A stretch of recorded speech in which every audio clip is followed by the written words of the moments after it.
Di tahun 2021 telah dilakukan peletakan batu pertama yang menandai pembangunan pabrik baterai mobil listrik di Karawang, Jawa Barat. Pabrik itu disebut sebagai pabrik baterai kendaraan listrik pertama di Indonesia dan Asia Tenggara. Pengembangan baterai kendaraan listrik juga diharapkan sebagai salah satu solusi menuju net zero emission 2060. Rabu 15 September 2021 dilakukan groundbreaking pembangunan pabrik baterai kendaraan listrik pertama di Indonesia. Tak hanya di Indonesia, pabrik yang berlokasi di Kompleks Karawang New Industrial City, Kabupaten Karawang ini juga merupakan pabrik baterai kendaraan listrik pertama yang ada di Asia Tenggara. Presiden Jokowi mengatakan bahwa pemerintah Indonesia akan terus berkomitmen penuh untuk memberikan dukungan dan juga pengembangan ekosistem industri baterai dan juga kendaraan listrik. Kita patut bersyukur hari ini bisa menyaksikan groundbreaking pembangunan pabrik baterai kendaraan listrik pertama di Indonesia dan bahkan yang pertama di Asia Tenggara. Dengan nilai investasi sebesar 1,1 miliar dolar Amerika. Pembangunan pabrik ini merupakan wujud keseriusan pemerintah untuk melakukan hilirisasi industri. Pemerintah saat ini tengah fokus mengembangkan sumber energi terbarukan dan ramah lingkungan untuk menggantikan energi fosil.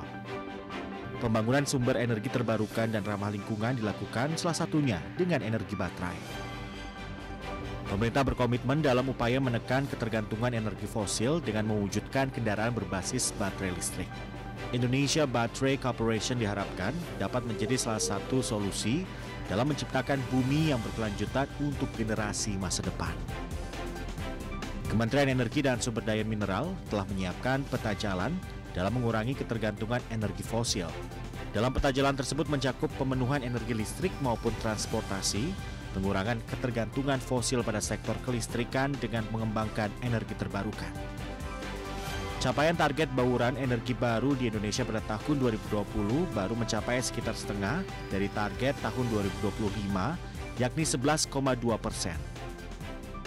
Untuk itu, perlu adanya percepatan pembangunan energi terbarukan di Indonesia untuk mengatasi perubahan iklim dan juga mengantisipasi krisis ekonomi dan juga energi yang akan datang. Sementara itu, pemerintah telah menetapkan target bauran energi baru terbarukan mencapai 23% pada tahun 2025. Hal tersebut juga telah tertuang di dalam Rencana Umum Energi Nasional. Di sisi lain, capaian EBT Indonesia hingga tahun 2020 baru berada di angka 11%. Indonesia masih harus mengejar ketertinggalan dalam kurun waktu 5 tahun saja. Indonesia berkomitmen untuk menciptakan target net zero emission selambatnya tahun 2060 atau lebih cepat dengan dukungan dari negara lain. Capaian target tersebut tentu saja membutuhkan dana yang besar dan juga teknologi yang advance, serta sumber daya manusia yang dapat mendukung. Tim Liputan, Berita 1. Nantikan kilas balik peristiwa sepanjang 2021 di program Kaleidoskop 2021 selanjutnya. Saya Patricia Mapaliei, terima kasih. Sampai jumpa.